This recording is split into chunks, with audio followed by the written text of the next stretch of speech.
Hello अस्सलाम वालेकुम। कैसे हैं आप सब? उम्मीद है आप सब ठीक होंगे। मैं भी अल्हम्दुलिल्लाह बिल्कुल ठीक हूँ। यहाँ मैं बना रही हूँ खिचड़ी। ये जो खिचड़ी है वो ये जो ग्रीन कलर वाली मूंग की दाल है इसकी बनाएंगे हम। ये जो रेसिपी है वो बच्चों बड़ों सबको पसंद आएगी, लेकिन जो है मोस्टली बच्चों के मामले में जो माएँ होती हैं वो टेंशन में रहती हैं क्योंकि उनके लिए जो भी बनाओ वो इजीली नहीं खाते हैं। के मामले में जो है वहाँ बच्चों के पीछे ही भागना पड़ता है। जो भी बनाओ उनकी अपनी मर्जी होती है क्योंकि इस एज में जो 1 to 2 ईयर्स बेबी की एज होती है, इस एज में जो बच्चे हैं वो बहुत ही पिकी होते हैं फूड के मामले में, तो इसलिए उनको खिलाना एक बहुत बड़ा टास्क है। ये मैंने राइस ले लिए हैं। मैंने जितनी दाल है उसके अकॉर्डिंग ही राइस लिए हैं। साथ साथ मैं आज जो है वो आटा भी गूंद लूँगी ताकि जो है वो ज़रा काम मेरा जल्दी जल्दी हो जाए क्योंकि बाद में बच्चों को भी देखना होता है, तो साथ साथ ये जो काम है वो जल्दी जल्दी करने होते हैं। जो राइस है वो मैंने यहाँ पे भिगो के रख दिए हैं और जो दाल थी उसको मैंने वॉश करके जो है वो चूल्हे पे रख दिया है ताकि वो थोड़ी सी बॉयल हो जाए। से ही जो है दाल में बॉयल आ जाएगा, मैं इसमें जो राइस भिगो के रखे हैं वो ऐड कर दूँगी। क्योंकि अभी ये सिर्फ मैं बच्चों के लिए बना रही थी तो इसकी क्वांटिटी मैंने उसके अकॉर्डिंग ही रखी थी कि ये एक मील में जो है वो फिनिश हो जाए। आटे का जो है ये मैंने इस तरह पेड़ा सा बना के इसे जो है वो कवर कर दिया था ताकि मैं इसको बाद में गूंद दूँ और ये अच्छी तरह रेडी हो जाए। इस स्टेज पे आके आप खिचड़ी में जो है वो सॉल्ट ऐड कर दें। सॉल्ट आप अपने जायके के अकॉर्डिंग जितना आपको अच्छा लगे उतना ऐड कर सकते हैं, या आपके बच्चे अगर कम खाते हैं तो आप कम ऐड कर लें, ज़्यादा खाते हैं तो आप उसके अकॉर्डिंग ऐड कर सकते हैं। जब खिचड़ी को बॉईल करते हैं तो इसमें ये इस तरह डार्क सा कलर आ जाता है। बस इसको ऐसे ही कवर करके आप इसमें हर 2 या 3 मिनट बाद जो चम्मच है वो हिलाते जाएं ताकि जो पानी है वो बर्तन से बाहर ना आए। जैसे जैसे इसे पकाएंगे इसकी जो कंसिस्टेंसी है वो ठीक होती जाएगी और जो खिचड़ी है वो तैयार हो जाएगी। जब मैं कुकिंग कर रही होती हूँ तो बच्चे साथ साथ बहुत ज़िद कर रहे होते हैं, तो यहाँ पे जो मेरा बेटा है वो चॉकलेट की ज़िद कर रहा था तो यहाँ मैं नीचे आके उसे चॉकलेट दे दी थी। साथ ही ये जो है हमारा वीकली वेजिटेबल्स का जो सामान है वो आ गया था, इसे भी साथ साथ मैं खोल के रख रही थी ताकि इसको मैं बाद में फ्रीज़र में रखूँ।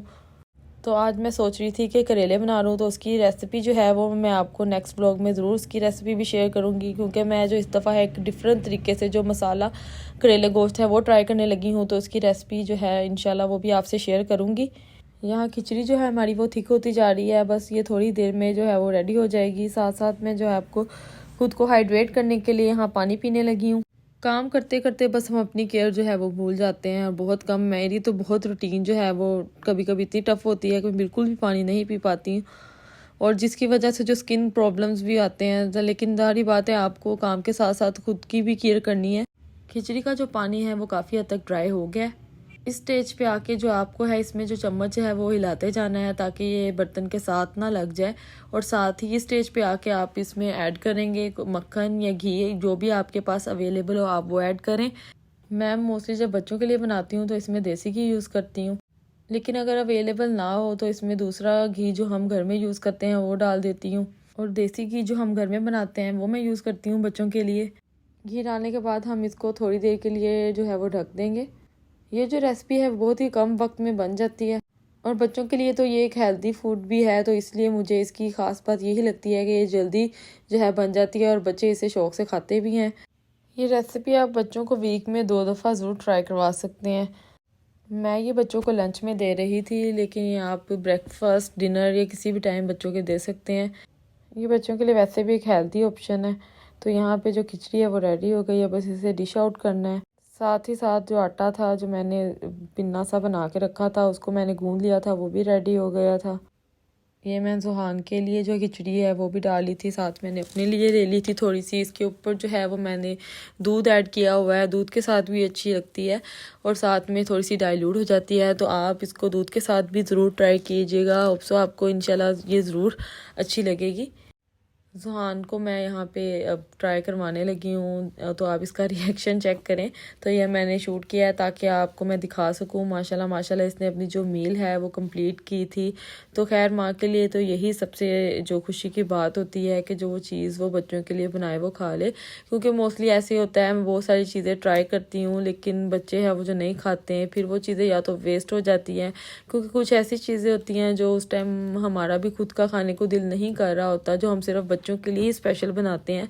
तो वो चीज़ें अगर बच्चे नहीं खाते तो वो फिर ऑटोमेटिकली या तो वेस्ट हो जाती हैं या फिर अगर 2 या 3 दिन पड़ी रहेंगी तो उसके बाद तो बच्चे को वैसे भी मैं चीज़ जो है वो 2-3 दिन जो पड़ी होती है वो नहीं देती। माशाल्लाह ये अब खुद भी खाने की जो है वो ट्राई कर रहा था। मैं खिला रही थी लेकिन वो कह रहा था कि मुझे स्पून दो, मैं खुद भी इसको खाऊंगा। खैर मैंने उसके पास जो अपनी हेल्पर है उसको बिठा दिया था कि इसको कंप्लीट करवा दे। साथ ही मैं खुद जो है वो खाने लगी थी क्योंकि मुझे इस टाइम जो है वो भूख लगी हुई थी थोड़ी सी। तो ये एक हेल्दी स्नैक के तौर पर भी आप ले सकते हैं किसी भी टाइम। बस अब जो इसका टमी है वो फुल हो गया है और अब ये खेलने में मसरूफ़ है, साथ साथ जो अपने वो कार्टून एंजॉय कर रहा है। नमाज का भी टाइम हो गया था तो मैंने सोचा ज़ुहान खेल रहा है तो फटाफट नमाज़ पढ़ लूँ। और नमाज को वैसे भी हमें अपनी ज़िंदगी का हिस्सा बनाना चाहिए। जिस तरह हर चीज़ की हम जिम्मेदारी अपने सर पर लेती हैं, इसे भी अपनी आदत बनाएं। और यहाँ पे लिप्स मेरे बहुत ज़्यादा ड्राई हो रहे थे तो मैंने लिप बाम अप्लाई किया ताकि ड्राइनेस जो है वो थोड़ी कम हो जाए, क्योंकि बार बार अगर आप फेस वॉश करते हो तो लिप्स और फेस पे बहुत ज़्यादा जो है वो ड्राइनेस आने लग जाती है, क्योंकि मौसम अभी चेंज हो रहा है तो इसलिए जो है स्किन अभी ड्राई होना शुरू हो गई है। मील के बाद जो है वो ज़ुहान अपना जो है वो फीडर ज़रूर लेता है फ़ौरन। तो इसके बाद बस खाने के बाद ही अपना फीडर कंप्लीट करेगा और फिर जो है वो थोड़ी देर तक सो जाएगा। यहाँ जो है वो मेरा दूसरा बेटा है वो सो के उठ के आ गया। बस सारा दिन इन्हीं के कामों में जो है वो टाइम का पता ही नहीं चलता। बस मैं तो एक टाइम पे सो भी नहीं पाती हूँ अगर मेरी नींद रात को कंप्लीट नहीं होती है, क्योंकि जो ज़ुहान अभी छोटा है सारी रात वो फीड लेता है तो मुझे उसे बना के देना होता है। तो फिर रात को भी आपकी नींद डिस्टर्ब हो रही होती है। लेकिन मैं दोपहर में भी कभी कभार तो नहीं सो पाती हूँ क्योंकि उनके जो सोने का टाइम है वो बिल्कुल चेंज है। जब एक सोता है तो उस टाइम दूसरा जाग रहा होता है, मुझे इसे देखना होता है तो मैं सो नहीं पाती हूँ। लेकिन खैर अब ऐसे ही जो नींद है वो उसकी आदत हो गई है तो अब मैं उसके साथ एडजस्ट कर लिया है। साथ साथ मैं जो है अपना थोड़ा सा इंट्रोडक्शन आपको देती चलूँ। तो जो मेरे ये दो बेटे हैं माशाल्लाह, बड़े का नाम जो है अजलान है, वो माशाल्लाह 2 साल का हो गया है। और छोटा बेटा जो है उसका नाम मोहम्मद ज़ुहान है, वो माशाल्लाह 1 ईयर का हो गया है। इसलिए अभी क्रॉलिंग करता है, अभी इसने प्रॉपर चलना स्टार्ट नहीं किया है। इसलिए जो है मैंने रूम का जो डोर है वो भी क्लोज़ किया हुआ है ताकि ये बाहर ना बार बार जाए, क्योंकि जब ये बाहर जाता है तो सीढ़ियाँ चढ़ता है तो फिर इससे मुझे चोट लगने का ख़तरा होता है। तो इसलिए इसको मैंने यहाँ पे काबू करके भी यहाँ पे रखा हुआ है ताकि ये रूम में ही खेले। अभी रूम आपको बहुत ज़्यादा मैसी लग रहा होगा क्योंकि जो बच्चे हैं वो आपकी कोई भी चीज़ ऑर्गेनाइज नहीं रहने देते हैं। तो बस इन्होंने भी बहुत ज़्यादा गंद यहाँ पे मचाया हुआ है। जो मेरी हेल्पर है वो पास बैठी हुई है, साथ में इनको देख रही है कि कहीं ये कोई चोट वगैरह ना लगवा लें, वो उनका जो है वो साथ ध्यान रख रही है। वीडियो में आप जितना मर्जी घर को साफ दिखाएं या कुछ भी करें, जो बच्चे हैं वो जहाँ चीज़ फेंकते हैं उनका कुछ पता नहीं चलता। जब मर्जी जो चीज़ मर्जी उठा के कहीं भी रख देते हैं, कहीं भी फेंक देते हैं। तो बस घरों की रियलिटी तो यही है। जिस तरह मतलब माशाल्लाह बच्चे खेल रहे होते हैं या छोटी एज के जो बच्चे हैं वो किस तरह से जो टॉयज़ है वो इधर उधर करते रहते हैं। तो खैर जो ये मैस आपको नज़र आ रहा है आप इसको इग्नोर कीजिएगा, क्योंकि अभी इन्होंने शूज़ वगैरह भी अपने इधर उधर फेंके हुए हैं। ज़िंदगी के काम तो चलते रहेंगे, ये क्लीनिंग कुकिंग ये सब कुछ तो हमारी लाइफ में चलता ही रहता है। तो मैंने सोचा एक जो है एक स्पेशल टॉपिक के ऊपर जो आपसे बात की जाए। तो जो मेरा आज का टॉपिक है जिस पे मैं बात करूँगी वो है ज़िंदगी को आसान कैसे बनाएं। हम जो ख़वातीन हैं वो ज़िंदगी को लेकर वैसे बहुत जल्दी मायूस हो जाती हैं, कभी घर की मुश्किलात को लेकर तो कभी कुछ तलख रवैयों को लेकर, कभी फ्यूचर की टेंशन हमें वैसे ही ओवर थिंक करने पर इतना मजबूर कर देती है तो हम बस अपने दिमाग को उन्हीं चीज़ों में जो है वो लगाए रखते हैं। चीज़ें तो ज़िंदगी का हिस्सा है, जहाँ खुशियाँ हैं वहाँ गम भी हैं। ख़ास तौर पे जो मेरे जैसी यंग मॉम्स हैं जो अभी स्टडी के बाद शादी और फिर बच्चों में मसरूफ़ हैं, जो बस यही समझती हैं कि बस मेरे ख्वाब तो अब टूट गए हैं और ख़ुद को डिप्रेस फील करती हैं या ये सोचती हैं कि ज़िंदगी अब ख़त्म हो गई है। लेकिन देखा जाए तो ये रियलिटी है, हम जो लड़कियां हैं अपना जो परसेप्शन है बहुत जल्दी डेवलप कर लेती हैं, जिसकी वजह से जो है हम नेगेटिव वाइब से जल्दी निकल ही नहीं पाती हैं। और इन सब बातों से निकलने का हल भी ज़रूर मौजूद है।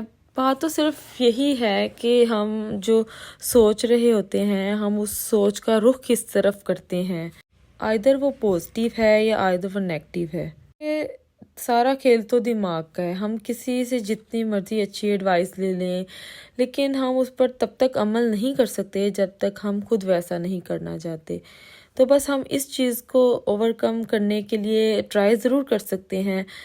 तो बेहतर ये है कि हम नेगेटिव चीज़ों को हर टाइम सोचते रहें। तो हम दिन में जो है रोज़ाना अपने लिए टाइम ज़रूर निकालें जिसमें हम वो काम करें जो हमारा दिल चाहता है और जिसमें हम खुशी महसूस करते हैं। वो काम कुछ भी हो सकता है जो आपको रिफ़्रेश कर दे, जो आपके माइंड को पुरसकून कर दे। वो आपका कोई भी शौक़ हो सकता है। और यकीन करें ये जो टाइम है, या वो 10 सेकंड ही क्यों ना हो या चाहे वो 1 घंटा ही क्यों ना हो, वो आपके जो दिन भर की नेगेटिविटी है ना उसको ख़त्म ज़रूर कर देगा। हर लड़की का जो है वो अपना शौक़ होता है। कुछ को शॉपिंग करना पसंद है, कुछ को बुक रीडिंग पसंद है, या कुछ को अपनी मर्ज़ी की मूवीज़ देखना पसंद है। तो बस आप उस टाइम में ऐसा कुछ भी काम कर सकती हैं जिसमें आप अपने माइंड को रिलैक्स कर सकें। बात तो सिर्फ इतनी सी है कि जब दिल हेल्दी होगा तो दिमाग भी अच्छा सोचेगा, और इससे जो है बर्दाश्त करने की ताकत है वो ऑटोमेटिकली हम में बढ़ती जाएगी। क्योंकि हम में जो है ना, यंग जनरेशन में जो हमारा टेम्पर बहुत शॉर्ट होता है, हम बहुत जल्दी हर चीज़ पे रिएक्ट कर जाती हैं। तो इस चीज़ से हम अगर ओवरकम करेंगी तो हम बहुत सी जो चीज़ें हैं वो अपनी लाइफ में न्यू एक्सप्लोर कर सकेंगी। जो खुशियां हैं वो हम जल्दी उसको फील कर सकेंगी, बजाय कि हम सिर्फ नेगेटिव चीज़ों पर ही गौर करें। अपने आप से बात करके, अपने दिल को समझा के जो चीज़ें हैं या जो मसाइल हम हल कर सकते हैं, वो शायद दुनिया की कोई ताकत नहीं हमसे करा सकती अगर हम खुद नहीं चाहते। तो बस खुद के लिए टाइम ज़रूर निकालें। जिस तरह हर काम करने की, हर जिम्मेदारी निभाने की हम लड़कियों को टेंशन होती है कि ये काम भी कर लें, वो काम भी कर लें, तो बस इसको भी अपनी ज़िंदगी का हिस्सा बनाएं। आप खुद खुश रहेंगी तो आप दूसरों को खुश रख सकेंगी। होप्स हो कि आपको मेरा व्लॉग अच्छा लगा होगा। अगर आपको कोई चीज़ बुरी लगी हो तो उसके लिए माज़रत। कमेंट सेक्शन में ज़रूर बताइएगा कि आपको आज की रेसिपी कैसी लगी। बाकी नेक्स्ट व्लॉग तक सबको अल्लाह हाफ़िज़, खुश रहें।